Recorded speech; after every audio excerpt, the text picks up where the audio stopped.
मंगलवार एक लड़की बारिश में भीगती हुई सामने खड़ी थी, लोगों को देख रही थी जो एक दूसरे को किस करने में इतने गुम थे कि उन्हें कुछ और नजर ही नहीं आ रहा था। वहीं कुछ दूर खड़ी उस लड़की को अपनी आंखों पर भरोसा नहीं हो रहा था, जिस इंसान को वह खुद से भी ज्यादा प्यार करती थी।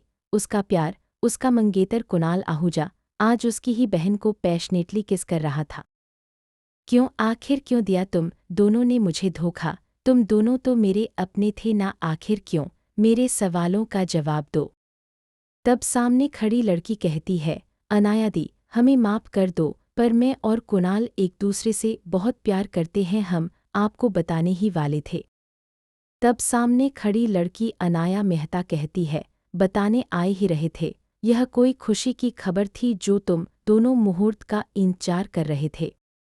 तब सामने खड़ा लड़का चिल्लाते हुए कहता है, बस बहुत सुन ली मैंने तुम्हारी बात, अनाया बस करो। युविका ने कहा ना, हम तुम्हें सब बताने आए ही रहे थे, तो इतना ओवररिएक्ट क्यों? मैं तुमसे कभी प्यार करता ही नहीं था, वो तो मेहता और आहूजा फैमिली के बीच मैरिज कॉन्ट्रैक्ट था, इसलिए मैंने शादी के लिए हाँ कर दी।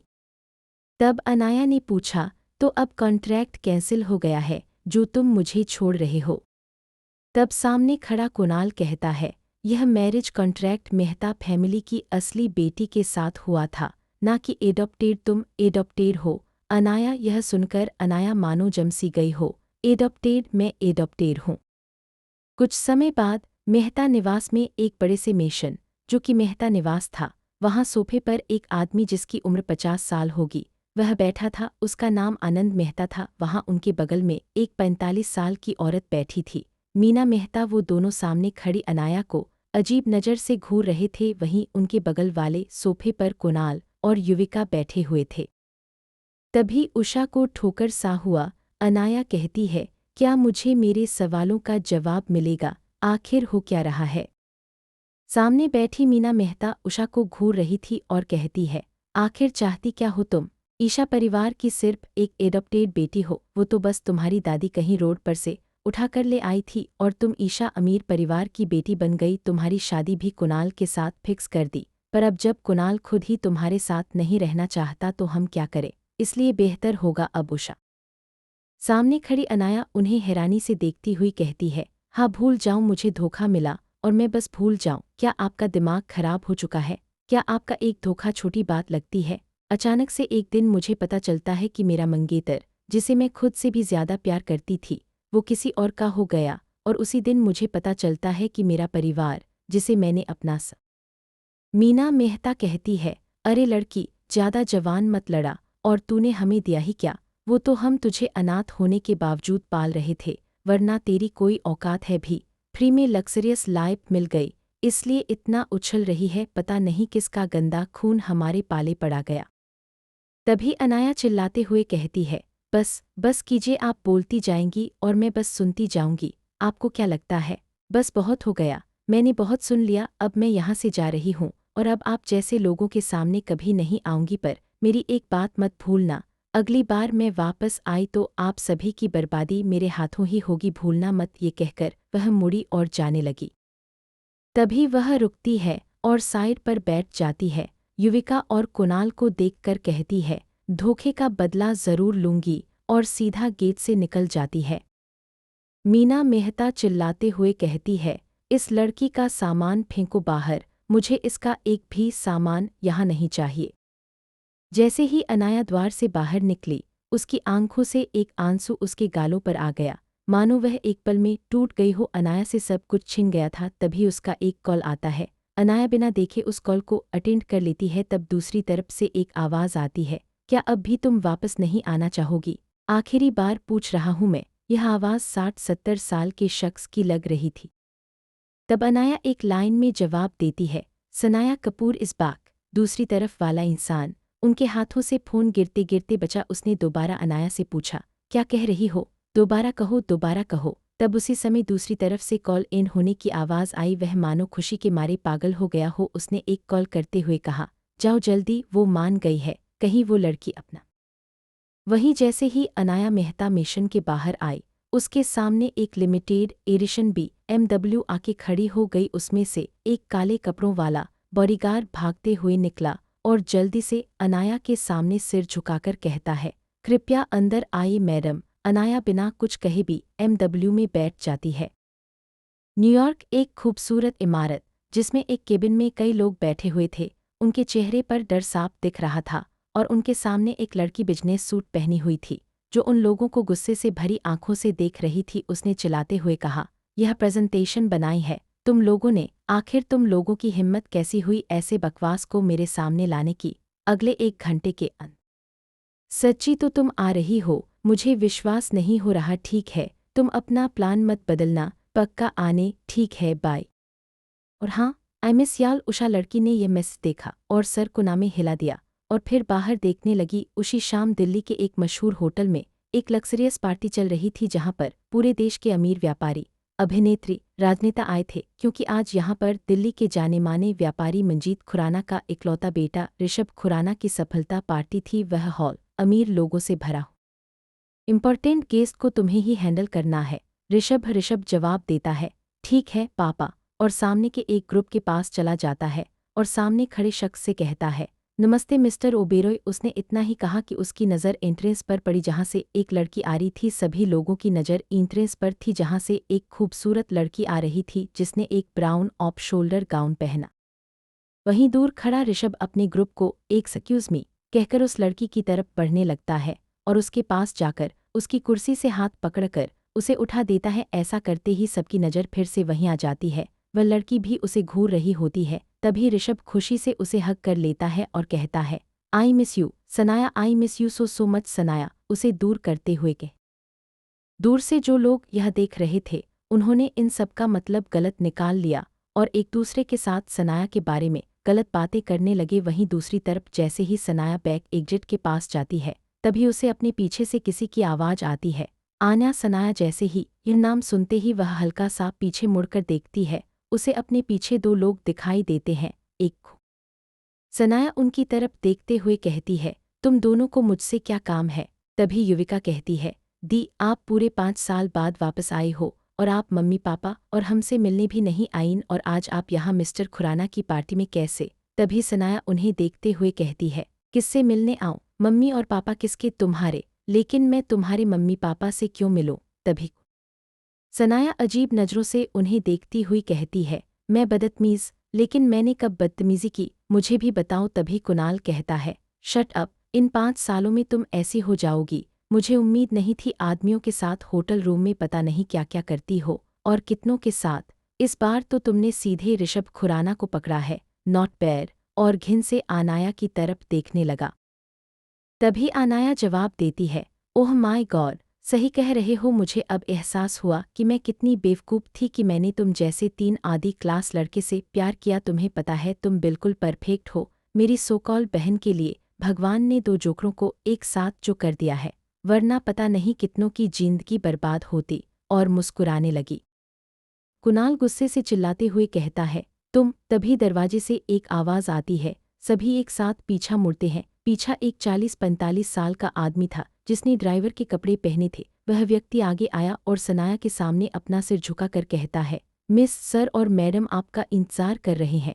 सनाया उनकी तरफ देखती है, उसे कुछ याद आता है और फिर वह जैसे ही वो उन लोगों के सामने जाती है, सामने खड़ी औरत उषा गला लगाकर रोने लगती है। वो औरत रोते हुए कहती है, मेरी बच्ची इतना साल मुझे से दूर रही। उषा की आंखों से आंसू पानी की तरह बह रहे थे। तभी सनाया उसे चुप कराते हुए कहती है, शांत हो जाओ माँ। इतना कहते ही वो औरत, जिनका नाम सीता मल्होत्रा था, चुप हो जाती है और मुस्कुराते हुए सनाया की तरफ देखने लगती है। तभी उन्हें पीछे से आवाज़ आती है, वो मेरी भी बेटी है। दोनों सामने देखते हैं। जहां मिस्टर राम मल्होत्रा खड़े थे वो सनाया के पास जाकर उसे गले लगा लेते हैं। मेरी बच्ची कैसी हो तुम? सनाया हल्का सा सिर उठाकर कहती है, मैं ठीक हूँ डैड। उसकी कुछ समय बाद एक बड़े से हॉल के सोफे पर मिस्टर और मिसेज मल्होत्रा बैठे हुए थे। उन्होंने सामने बैठी अपनी बेटी सनाया से कहा, सनाया ये तुम्हारी बहन है नताशा। मुझे पता है तुम्हें झटका लगेगा, लेकिन हमें पहले नहीं पता था कि नताशा हमारी असली बेटी नहीं है। जब हमें पता चला तब से ही हम तुम्हें ढूंढने लगे। और रही बात नताशा की, तो वो 21 साल से हमारे साथ है। हमने उसे अपनी बेटी की तरह पाला है। तो सनाया एक बार नताशा की तरफ देखती है और कहती है, मुझे कोई दिक्कत नहीं है डैड। वो लगी, चलिए मॉम, हाँ चलो। कुछ देर बाद एक खूबसूरत सा रूम जो कि ब्लैक और ग्रे के डिजाइन से बना हुआ था, उसे देखकर सनाया एक संतुष्ट मुस्कान देती हुई कहती है, परफेक्ट रूम मॉम। तभी सीता जी कहती हैं, तुम्हें पसंद आया? यह अच्छा है, ठीक है, तुम फ्रेश हो जाओ, कुछ देर बाद डिनर के समय तुम्हें बुलाने आऊंगी। Okay mom. कुछ देर बाद सनाया नीचे जाकर डाइनिंग टेबल पर बैठ जाती है, उसकी प्लेट। कुछ देर बाद सनाया अपने कमरे में लैपटॉप पर कुछ काम कर रही थी कि तभी उसका फ़ोन रिंग होता है। वह लैपटॉप साइड में रखकर फ़ोन उठाती है और विंडो के पास जाकर खड़ी हो जाती है। कॉल की दूसरी तरफ से आवाज़ आती है, मैडम, पूरा मल्होत्रा मिशन में कैमरा फिट हो चुका है। वैसे बॉस, आपकी ये मुंह बोली नई बहन जो आई है थोड़ी साइको है क्या? आपके बारे में एक बुढ़िया से। अगली सुबह सनाया तैयार होकर नीचे जाती है। जब वह सीढ़ियों से उतर रही होती है तो सबकी नज़रें उस पर आ जाती हैं। सनाया ने अभी एक ब्राउन रंग का बिजनेस सूट पहना था और अपने बालों का मैसी बन बना रखा था। वह आकर सीधा डाइनिंग टेबल पर बैठ गई। बैठते हुए कहती है, गुड मॉर्निंग एवरीवन। तभी सीता जी कहती हैं, बेटा तुमने ये बिजनेस सूट क्यों पहना है? सनाया जवाब देती है, वो मैं एक कंपनी में जॉब करती हूँ। तभी राम जी कहते हैं, बेटा तुम्हारा डैड इंडिया के टॉप 5 रिचेस्ट में से एक है और मेरी बेटी एक कंपनी में जॉब करेगी। बिल्कुल नहीं, तुम आज से ही हमारी कंपनी में काम करोगी अगर तुम्हें काम करना है तो। सनाया कहती है, नहीं डैड, मैं अपनी जॉब से खुश हूँ, मुझे वहाँ कोई दिक्कत नहीं है। तभी राम जी कहते हैं, बेटा पर ऐसी कौन सी कंपनी है जिसमें काम करती हो जहाँ के लिए तुम खुद की कंपनी में काम नहीं करना चाहती? तभी सनाया जवाब देती है, एसएम इंस्ट्रीज। राम जी कहते हैं कि एसके इंस्ट्रीज सच में भारत की टॉप 3 कंपनियों में से एक है। सीधे शब्दों में कहें तो ओबेरॉय, मल्होत्रा और एसके ये तीनों कंपनियां एक दूसरे की प्रतिस्पर्धी हैं। तभी नताशा कहती है, दी आपको नहीं लगता एसके इंस्ट्रीज आपको हमारी कंपनी के खिलाफ उपयोग करेगी, कोई गुप्त जानकारी निकालने के लिए? तभी सनाया उसकी तरफ देखकर अपनी एक भौं उठा। तभी सीता जी नताशा को डांटते हुए कहती हैं, नताशा तुम ऐसा कैसे सनाया से ऐसा सवाल पूछ सकती हो? तभी नताशा जवाब देती है, सॉरी माँ, मेरा वो मतलब नहीं था। तभी राम जी कहते हैं, कोई बात नहीं सनाया, तुम एक बेहतरीन कंपनी में काम कर रही हो और हम तुम्हारा भरोसा करते हैं, ओके। और मुस्कुरा देते हैं। सनाया अपने मम्मी पापा की तरफ देखती है और मन वहीं सनाया सीधे मल्होत्रा मिशन से निकलकर एक सुनसान रोड पर आ जाती है। तभी वहां पर कम से कम 5 कारें आकर रुकती हैं और बीच वाली मर्सिडीज का दरवाजा खुलता है और ग्रे कलर का सूट पहने करण कपूर बाहर आता है और सनाया के लिए दरवाजा खोलता है। सनाया उसमें बैठ जाती है और कार का काफिला दिल्ली की सड़कों पर दौड़ने लगता है। वहीं कार के अंदर ड्राइविंग सीट पर युवराज कपूर बैठा था, जिसने डार्क ग्रीन कलर का सूट पहना था। वह बिना सनाया की बात सुनकर दोनों एक दूसरे को देखने लगते हैं और एक दूसरे को इशारे करने लगते हैं। तभी सनाया कहती है, जल्दी। तभी करण कहता है, बॉस वह नहीं मानी, वह इंडिया आ चुकी है। हमने उसे मनाने की कोशिश की कि आप गुस्सा होंगी, पर उसने कहा वह आपसे नहीं डरती। तभी पूरी कार में एक पिन ड्रॉप साइलेंस हो गया। आने दो उसे, मैं देख लूंगी। तभी एक साथ दोनों की देर बाद सनाया की कार एसके इंस्ट्रीज की वीआईपी पार्किंग में रुकी। करण बाहर निकला और उसने सनाया के लिए दरवाजा खोला। सनाया ने गॉगल्स लगाकर बाहर निकली और सीधे प्राइवेट लिफ्ट के अंदर चली गई। उसके पीछे पीछे युवराज और करण भी चले गए। लिफ्ट सीधे सीओ के केबिन के अंदर जाकर रुकी। वे तीनों लिफ्ट से बाहर निकले और सनाया सीधे सीओ की कुर्सी पर जाकर बैठ गई। शाम 8 बजे सनाया के केबिन के बाहर किसी ने नॉक किया। सनाया ने अपनी उसी एरोगेंट आवाज में जवाब दिया, कम इन। करण अंदर आता हुआ बोला, बॉस डार्क हेवन जाना पड़ेगा अभी। सनाया ने उसकी तरफ अपनी एक भौं उठाकर कहा, क्या हुआ? करण बोला, बॉस वह नहीं माने इसलिए हमने उन्हें डार्क हेवन में खड़ा कर दिया है। अब आप उन्हें अपने तरीके से हैंडल करेंगी, चलो।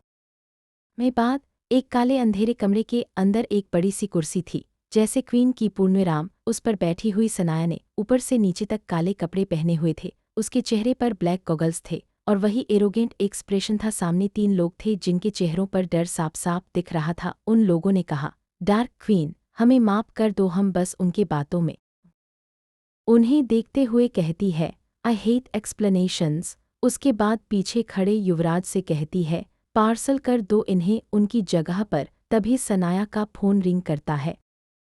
जैसे ही शानाया ने अपना फ़ोन की तरफ देखा, जो अब तक उसके चेहरे पर गुस्सा था, अब वो शांत हो चुका था। उसने एक गहरी सांस ली और फ़ोन उठा लिया और फ़ोन उठाकर कहा, हाँ माँ। दूसरी तरफ से सीताजी की आवाज़ आई, बेटा तुम कब तक आओगी? तभी शानाया जवाब देती है, माँ मुझे आज देर हो जाएगी, असल में कुछ काम है मुझे। सीताजी जवाब में कहती हैं, कहीं तुम ओवरटाइम किसी दोस्त से मिलने जाना है? माँ सीताजी कहती है, ठीक है तुम जब फ्री हो जाओ तो आ जाना। जैसे ही सीताजी ने फ़ोन काटा, वैसे ही शानाया ने फ़ोन फेंक दिया। वही शानाया का पीछा खड़े करण और यूं मन ही मन भगवान का नाम लेने लगे, और वहीं अगल बगल खड़े सारे बॉडीगार्ड भी डर के मारे एक कदम पीछे हो। शानाया के गुस्से से आंखें लाल हो गई थीं।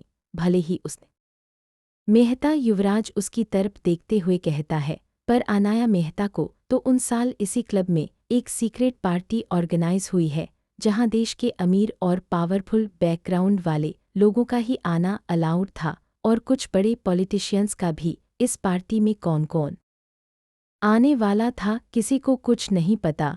एक तरीके से कहें तो एक सरप्राइज पार्टी। उसी क्लब के बाहर 6 रॉयल रॉयस आकर रुकी। उनमें से एक ब्लैक मर्सिडीज से युवराज बाहर निकला और अपना कोट का बटन ठीक करते हुए बाहर निकला और पीछे का दरवाजा खोला। जैसे ही उसने दरवाजा खोला, एक चमचमाती हुई ब्लैक हाई हील्स बाहर निकली। उसके बाद एक खूबसूरत चेहरा बाहर निकला, पर उस चेहरे पर एक मास्क था। शानाया बाहर निकली, उसने अपना आप को ऊपर से नीचे इतना कहते ही उस शख्स के सारे बॉडीगार्ड शानाया की तरफ गन पॉइंट कर लेते हैं और शूटिंग पोजीशन में आ जाते हैं। ये देखकर शानाया और जोर जोर से हंसने लगती है और हंसते हुए जवाब देती है, तुम मुझे मारोगे? डार्क क्वीन को? तुम्हें पता है लोग मुझे नर्क की देवी कहते हैं, और तुम उसे मारोगे? ये कहते कहते उसकी आंखें लाल हो चुकी थीं और उसके हाथों की मुट्ठियां भी। इतना कहते ही गोलियों की बौछार उस कमरे में होने लगती है। उस पूरे कमरे में खून ही खून था, शानाया का नहीं बल्कि उस शख्स के आदमियों का। और शानाया बड़े आराम से उसी कुर्सी पर बैठी थी। वह शख्स डरते हुए कहता है, तुम कौन हो? आखिर तुम्हारे पास इतनी ताकत कैसे है? हम ही तो एक पावरफुल गैंग है, पर तुम्हारी गैंग क्यों? शानाया खड़े होते हुए जवाब देती है, अपने बाप से पूछ लेना ये सवाल ऊपर जाकर। तभी वह शख्स कहता है, तुमने क्या किया मेरे डैड के साथ? मैं तुम्हें बर्बाद कर दूंगा। तभी शानाया अपना मास्क उतार देती है, लेकिन उसका चेहरा नहीं दिखता, क्योंकि उस मास्क के नीचे भी एक मास्क था। लेकिन उस मास्क को देखकर वह शख्स डरते हुए कहता है, कीन कीन। शख्स डरते हुए कहता है, देखो कीन, हमें माफ कर दो, हमें नहीं पता था कि तुम ही असली कीन हो। तुम खुद जानती हो कि कोई भी डार्क वर्ल्ड की क्वीन से पंगा नहीं लेता, तो हम कैसे ले सकते हैं? तभी शानाया अपनी कोट की पॉकेट से एक चाकू निकालकर उसका हाथ एक झटके से पकड़कर उसके हाथ के अंदर वह चाकू भोंक देती है और गुस्से से चिल्लाते हुए कहती है, मुझे। उसके बाद वह खड़ी होती है और उसी प्राइवेट रूम में एक मिरर के सामने खड़ी हो जाती है और अपना कोट उतारकर जमीन पर फेंक देती है। उसका कोट जमीन पर फेंकते ही उसका परफेक्ट फिगर दिखने लगता है। अभी शानाया ने एक black off shoulder thigh high mini dress पहनी थी। वह इस ड्रेस में किसी मॉडल से कम नहीं लग रही थी। उसके बाद उसने अपने चेहरे से मास्क हटाया। उसके मास्क टॉवल लाओ मेरे लिए। बॉडीगार्ड जल्दी से एक टॉवल लेकर आ गया। शानाया ने उससे अपने हाथ साफ किए और फिर खुद को मिरर में देखने लगी। तभी उसकी नज़र अपने एक टैटू पर गई, जो कि उसके गले के बीचों बीच था, एक ब्लैक बटरफ्लाई। शानाया उसे देखने लग गई, वह उसे देख ही रही थी। तभी उसका फ़ोन फिर रिंग हुआ। शानाया ने बिना देखे फ़ोन उठा लिया। दूसरी तरफ से आवा, उस क्लब पार्टी में जा रही हो तो इतना याद रखना कि तुम वहाँ अनाया मेहता होगी, ना कि काली रानी। इसलिए अपना यह 100 किलो का एटीट्यूड थोड़ा कम दिखाना। और हाँ, प्लीज थोड़ा मेकअप कर लेना। मुझे पता है बिना मेकअप के भी कहर ढाती हो तुम, पर आज कम से कम लिपस्टिक तो जरूर लगा लेना। ओके बाय काली रानी। यह कहकर उस लड़की ने फ़ोन काट दिया। तभी एक बॉडीगार्ड शानाया के पास एक बैग लेकर आया। उसने कहा, बॉस, ये लिटिल बॉस ने भेजा है। शानाया ने उसके हाथ से वह बैग ले लिया और उसे ओपन किया। उसके अंदर 1-2 मेकअप प्रोडक्ट्स और डायमंड ज्वेलरी रखी हुई थी। शानाया ने कुछ सोचते हुए एक रेड लिपस्टिक उठाई और अपने होठों पर लगा ली। उसी बैग से रैंडमली एक डायमंड ईयररिंग निकाली और उसे पहन लिया। उसके बाद रूम नंबर 312 के बाहर जाकर वह खड़ी हो गई। उस रूम के दरवाजे के पास 5-6 बॉडीगार्ड खड़े थे। उन लोगों ने जैसे ही शानाया को देखा, अपना सिर झुका लिया और उसे ग्रीट करते हुए दरवाजे से साइड हो गई। शनाया जैसे ही कमरे के अंदर गई, उसकी नज़र सामने ऋषभ पर पड़ी, जो अपनी टाई को ठीक करने की कोशिश कर रहा था, पर उससे हो नहीं रही थी ऋषभ का। जैसे ही वो लोग उषा क्लब के गेट पर आते हैं, सारे लोगों की नज़र उषा पर चली जाती है। अभी ऋषभ और शनाया एक परफेक्ट कपल लग रहे थे। ऋषभ ने एक ग्रे रंग का थ्री-पीस सूट पहना हुआ था, हाथ में एक ब्रांडेड घड़ी थी और अपने बालों को जेल से परफेक्टली सेट किया हुआ था। वहीं उसके बगल में खड़ी शनाया ने ब्लैक ऑफ शोल्डर ड्रेस पहनी हुई थी, जिसमें उसकी कॉलर बोन्स साफ सा। बार काउंटर के पास ही एक चेयर पर जाकर बैठ गई। उसके हाथ में अभी रेड वाइन का एक गिलास था और उसकी नज़रें चारों तरफ घूम रही थीं। तभी उसकी नज़र दूर से एंट्री करते हुए 3 शख्स पर गई। शनाया की आंखें छोटी हो गईं, लेकिन एक डेंजरस स्माइल आ गई। उसने अपनी वाइन का गिलास एक झटके में खत्म कर दिया और अपना फ़ोन निकालकर एक साइड में जाकर कुछ बात करने लगी। वहीं दरवाजे से एक और शख्स ने एंट्रीली ब्लैक थ्री-पीस सूट, 6 2 की हाइट, गोरा रंग और साथ में उसकी वो नीली आंखें जो समुंदर से भी गहरी थीं। उस शख्स ने एक ब्लैक थ्री-पीस सूट पहना था, हाथों में एक लिमिटेड एडिशन घड़ी थी और बालों को परफेक्टली सेट किया हुआ था। वह शख्स दरवाजे से अंदर आ रहा था। यह और कोई नहीं बल्कि हमारे टॉल, हैंडसम और डैशिंग के साथ साथ। मुझे पता है आप लोग हमारे मेल लीड का इंतजार कर रहे थे, लेकिन हीरो थोड़ा लेट आए तो ही अच्छा लगता है ना। चलिए जारी रखते हैं।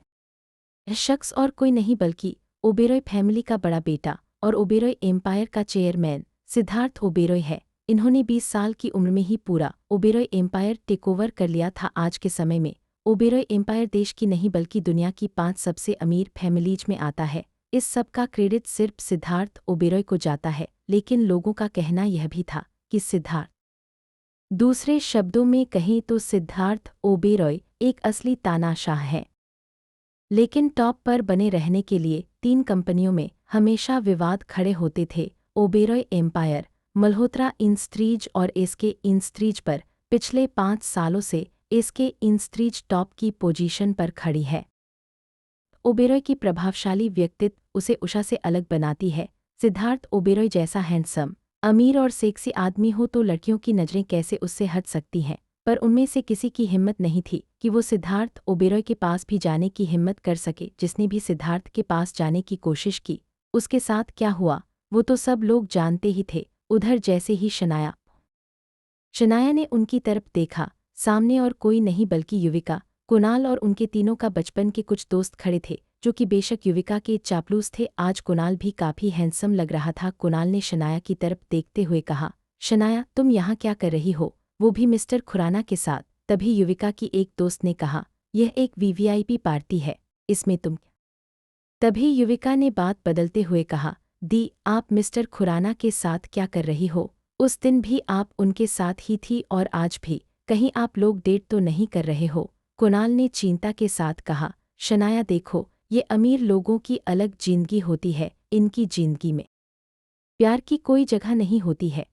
शनाया ने उसका जवाब देते हुए कहा, कम से कम वह तुमसे बेहतर है। तभी उसकी नज़र सामने जाती है। सामने डांस फ्लोर पर अब डांस शुरू होने वाला होता है। सारी लाइट्स डिम हो चुकी थी। तभी शनाया की नज़र उन तीनों पर जाती है। वह समझ जाती है कि ये भी डांस करने वाले हैं। शनाया अपने कदम उस तरफ बढ़ाने लगती है। तभी उसके साथ हैरानी से उन तीनों लड़कियों को देखने लगती है।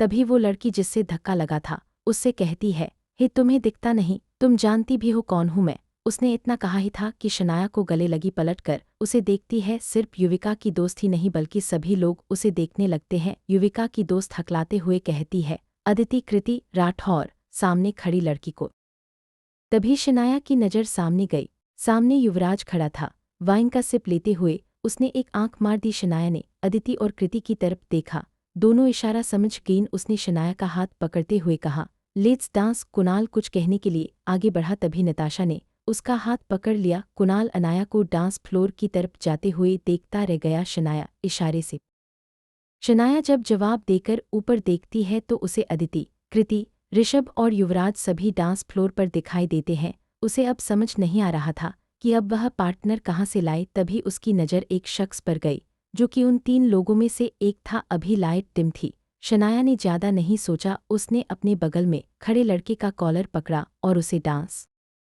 फ्लोर पर ले आई। उसने उसका हाथ अपनी कमर पर रख दिया और उसके करीब चली गई और उसके कान के पास जाकर कहती है, चुपचाप जैसा कहती हूँ वैसा करो, वरना अपनी मौत को देखने के लिए तैयार हो जाना। अब खड़े क्या हो, डांस विद मी।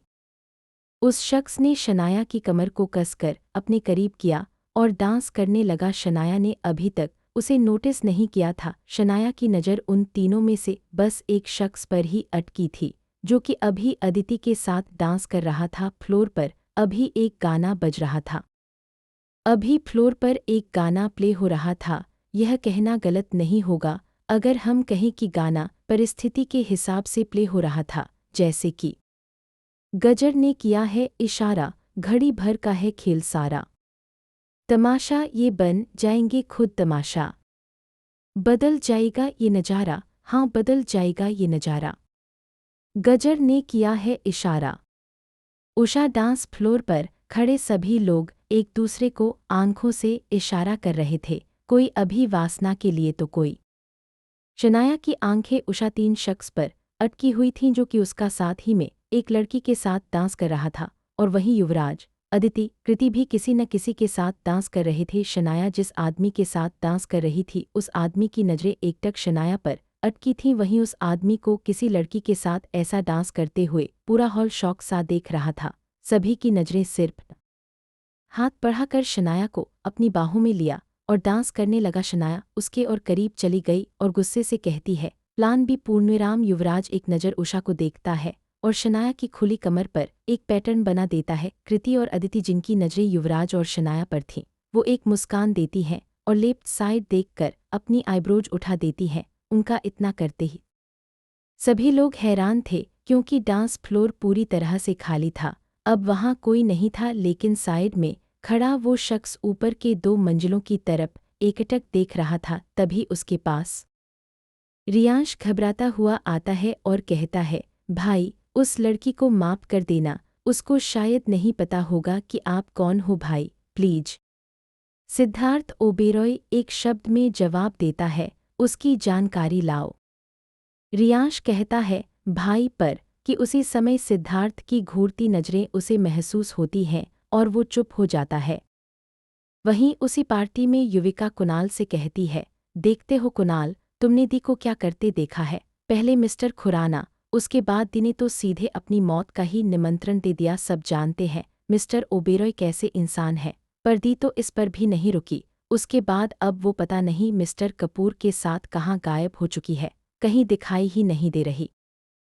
कुणाल भी अपनी बेचैन नज़रों से शनाया को ही ढूंढ रहा था। उधर एक कमरे के अंदर शनाया एक बड़ी सी कुर्सी पर बैठी थी, उसके हाथ में सिगरेट थी और उसके सामने 3 लोग बेहोश पड़े थे। ये तीनों वही शख्स थे। वहीं बैठी अदिति कहती है, शनाया बॉस, तुमने इन्हें क्यों किडनैप किया, वो भी खुद से। शनाया उसकी तरफ देखते हुए कहती है, क्योंकि तुम लोग अब किसी काम के नहीं रहे। यह सुनकर अदिति का मुंह बन जाता है। वह धीरे से बड़बड़ाते हुए कहती है, पूरा समय कुत्तों की तरह काम करती हूँ और कहती हैं कि अब किसी काम की लायक नहीं। शनाया उसकी तरफ देखने लगती है। उसे अपनी तरफ देखता पाकर अदिति अपने दांत दिखाते हुए कहती है, आखिर ये हैं कौन? शनाया एक लाइन में जवाब देती है, रशियन माफिया किंग। उसका इतना कहना ही था कि कृति, जो कि वाइन का सिप ले रही थी, उसका गिलास हाथों से गिर जाता है। वह सदमे में शनाया की तरफ देखने लगती है। वहीं युवराज और अदिति भी शनाया को आंखें फाड़े देख रहे थे। शनाया उन्हें देखते हुए कहती है, ब्लैक हेवन में भेज दो इन्हें। उसकी बात सुनकर युवराज कहता है, बॉस।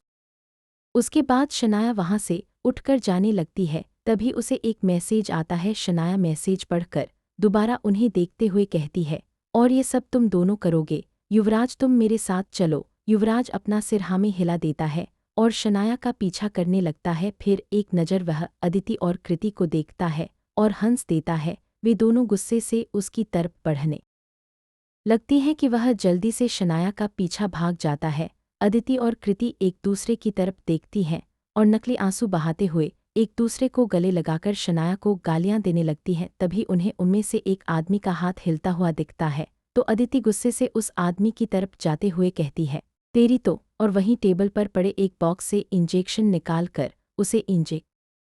वहीं दूसरी तरफ युवराज शनाया का पीछा कर रहा था। उसके बाद उसने अपना कोट उतारा और चलते चलते ही शनाया के कंधे पर रख दिया।